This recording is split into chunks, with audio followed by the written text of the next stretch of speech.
Hello বন্ধুরা, আজকে আমি আবারও একটা হেলদি রেসিপি নিয়ে এসেছি, সাবুদানা পোলাও।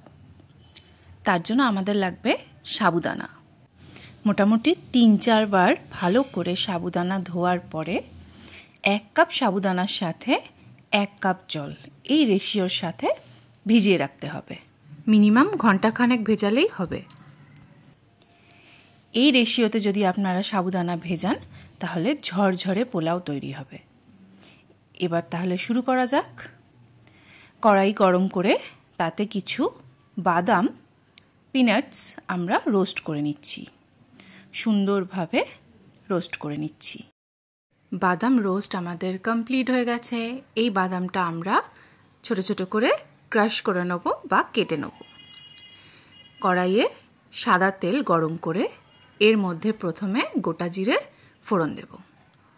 এরপরে দেব আদা। আমি ছোট ছোট করে টুকরো করে নিয়েছি, সেই আদাটাও আমি গরম তেলে দিয়ে দিলাম। অ্যাড করলাম একটা কাঁচা লঙ্কা। সুন্দর গন্ধ বেরিয়ে এলে আমরা এবার কিছু সবজি অ্যাড করব। আমি এই ক্ষেত্রে নিয়ে নিয়েছি পেঁয়াজ, আলু আর গাজর। প্রথমে পেঁয়াজ কুচিটা আমি দিয়ে দিলাম।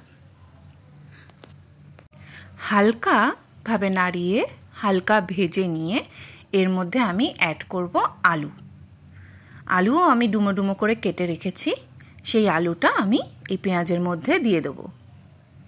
আপনারা চাইলে কিন্তু শুধু আলু দিয়েও এই রেসিপিটা করতে পারেন, তাই সেই ক্ষেত্রে কিন্তু একটু কারি পাতা ফোড়নে অ্যাড করবেন, তাহলেই বেশ সুন্দর একটা ফ্লেভার ক্রিয়েট হয়ে যাবে।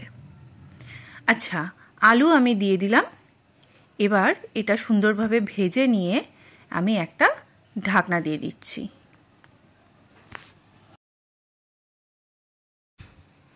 একটু আলুটা হালকা ভাপিয়ে নেওয়ার পর আমি এবার এর মধ্যে অ্যাড করব গাজর কুচিটা। সুন্দর সুন্দর কমলা রঙের গাজর, একদম ফ্রেশ। হালকা ভাজা ভাজা হওয়ার পর আমরা এর মধ্যে অ্যাড করব নুন। এখন আমি এই সবজির ভাজার অনুযায়ী স্বাদ মতন নুন দিচ্ছি। এরপর যখন আমি সাবুদানা অ্যাড করব তখনও অল্প নুন দিয়ে দেবো। আচ্ছা, নুন দিলাম। এবার আমি দিয়ে দেবো লঙ্কা গুঁড়ো। ঝাল লঙ্কার গুঁড়ো আমি এর মধ্যে অ্যাড করছি। যে যেরকম ঝাল খান আপনারা সেই হিসাবে লঙ্কা গুঁড়ো দেবেন, বা কুচো লঙ্কাও দিতে পারেন। আমার বাড়িতে ছোট মেয়ে আছে, সেই কারণে আমি অল্পই লঙ্কা গুঁড়ো দিচ্ছি। আর কাঁচা লঙ্কাটাও দেখেছেন গোটা দিয়েছি, আপনারা চাইলে কুচিয়ে দিতে পারেন। আমাকে একটু ঝাল কম রান্না করতে হচ্ছে আমার বাড়ির ছোট্ট মেয়েটার কথা ভেবে। ঢাকনাটা দিয়ে দিলাম। একটু ভাপে তাড়াতাড়ি সিদ্ধ হয়ে যাবে ভাজাটা। এরপর আমি ওই যে বাদামটা ক্রাশ করে নিয়েছি, কুচো কুচো করে কেটে নিয়েছি আসলে, সেই বাদামটা আমি এর মধ্যে দিয়ে দিলাম। বেশ প্রত্যেক চামচের সাথে একটু একটু বাদাম মুখে পড়লে দারুণ লাগবে। আলুটা সিদ্ধ হয়ে গেছে। এবার আমি এর মধ্যে দিয়ে দেবো আমাদের ভেজানো সাবুটা। এই যে আমার সাবু, দেখুন সাইজে কিরম দ্বিগুণ হয়ে গেছে আর একদম সিদ্ধ হয়ে গেছে, ঝরঝরেও আছে। এইটা আমি পুরোটা দিয়ে দিলাম আমার সবজির মধ্যে। এর সাথে আমি অ্যাড করলাম পরিমাণ মতো নুন আর অল্প চিনি।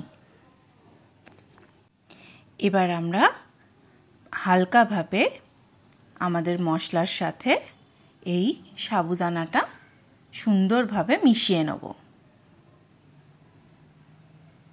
দেখছেন তো কি সুন্দর ঝরঝরে হয়েছে, অথচ পুরোপুরি সিদ্ধ সাবু, এক ফোঁটাও কিন্তু শক্ত নেই।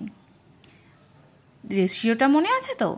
1 কাপ সাবুর সাথে 1 কাপ জল, একদম ইকুয়াল রেশিও। আমাদের সাবুদানা পোলাও একদম রেডি হয়ে গেল। খুবই অল্প সময় লাগে, হেলদি, আর অল্প খেলেই কিন্তু পেট ভরে যায়। সবাই জানি আমরা এটা, যে সাবুদানা অল্প খেলে পেট ভরে যায়। আমি একটু সার্ভ করে দিলাম একটা প্লেটে, সুন্দরভাবে সার্ভ করে দিলাম। এই যে সাবুদানা পোলাও রেডি।